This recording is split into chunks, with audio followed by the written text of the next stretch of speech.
Meet Timmy. Timmy has been obsessed with Korean culture ever since his first time playing League of Legends. After years of learning Korean through Duolingo, reenacting his favorite mukbangs in his high school cafeteria, and writing hundreds of Reddit posts on why Parasite and Snowpiercer are the greatest movies of all time, Timmy finally felt culturally appropriated enough to visit South Korea. The second Timmy stepped off the plane, he was in paradise. He had to try it all. He visited dozens of gaming cafes, toured the city of Seoul, stalked his favorite K-pop idols. Yes, Timmy had finally found the place that he could call home. Oh shit, was that the DMZ?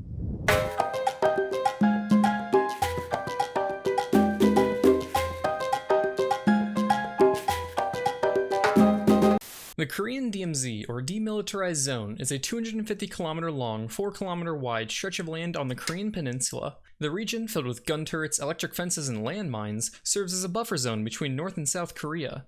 With nearly 2 million soldiers patrolling the border between two countries who are technically still at war, the DMZ is often cited as the most dangerous place on Earth. The zone was established in 1953 following the signing of an armistice to end the Korean War. But if history's taught us anything, it's that your war wasn't a banger unless it had a sequel. In following this tradition, the Korean DMZ incident, or what is referred to by some as the Second Korean War, occurred from 1966 to 1969 and consisted of a series of lower-scale clashes along the border.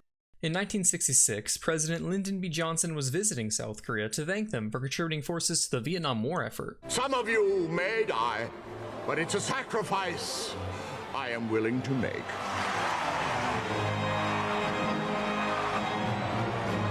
Meanwhile, North Koreans slipped through the DMZ and ambushed American troops, catalyzing the following 3 years of skirmishes. The grandest of incursions took place in January of 1968, when 31 North Koreans crossed the DMZ and scattered over the South Korean countryside. Their objective? Assassinate South Korean President Park. 2 days into their invasion, 4 brothers stumbled upon the commandos' camp, putting the North Koreans into a predicament. Oh shit! Whoa, now hold on, comrade. These men, these Koreans, they are our brothers. We need to indoctrinate them. Listen, you were lost, but now you are found. Communism will improve the lives of all Koreans. I swear to its greatness. Here, I'll show you. You see this wood here? Instead of this being your wood, watch. Now, it is our wood. Understand? Alright, we'll let you go, but this is a warning. Do not go to the police. You hear me? Hey, look at me, look at me. No police. Got that? Good. The brothers immediately informed the police of the commandos' presence, putting the military on full alert. The North Koreans made it into the capital, changed into South Korean uniforms, and passed through multiple checkpoints, getting as close as 100 yards from their objective before they were caught, causing them to flee towards the DMZ. In the end, 1 made it back across, 25 were killed, 1 was captured, and 1 committed suicide. The DMZ incident would go on for another year, with the North Koreans capturing an American boat and shooting down an American plane. While many view murder as the worst crime a human can commit, some believe certain acts justify it. Acts like armed robbery, preying on children, gardening. Maybe you don't agree with the last one, but in 1976, some North Korean soldiers did. In what can be viewed as either pure American hatred or fiercely passionate environmentalism, 2 American officers were axed and bludgeoned to death by North Koreans while trimming a tree in the DMZ. This became known as the Korean Axe Murder Incident. News of this went all the way up to the White House, and the only thing that can make President Ford's blood boil more than hearing of American killings is mentioning commies are responsible. Oh, Kim. Kim.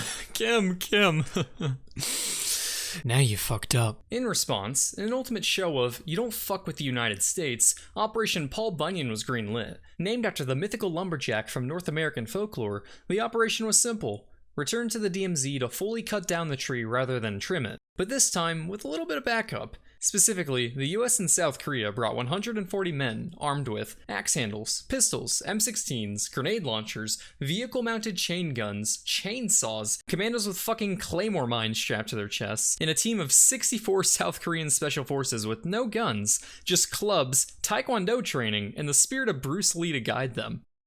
To give them a little backup, they brought a 23-vehicle convoy with a tank, 20 utility helicopters, and 7 attack helicopters. To give them a little backup, they brought B-52s, F-4s, F-5s, F-86s, and F-111s, all of which were armed and ready to engage. They brought a carrier offshore and had nuclear-capable bombers circling overhead. Finally, behind the border, they had full infantry, artillery, and armor divisions standing by.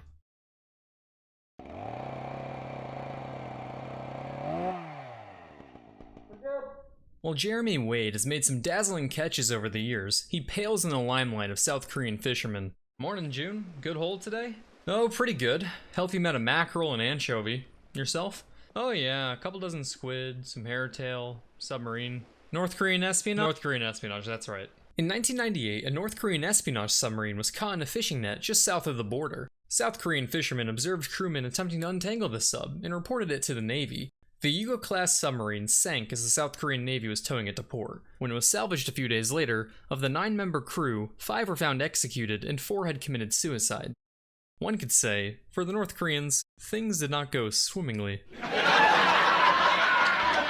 Our final story takes place in 2017. It's commonplace to hear tales of daring escapes from North Korea, but it's rare for border crossings to take place through the DMZ, and even more rare when the direction of crossing is into North Korea. Nevertheless, South Korean soldiers captured a 59-year-old man from Louisiana attempting just that. The man told investigators that his mission was to visit North Korea and resolve the escalating regional tensions. And how is our heroic peace activist from the Pelican State going to accomplish this daring escapade?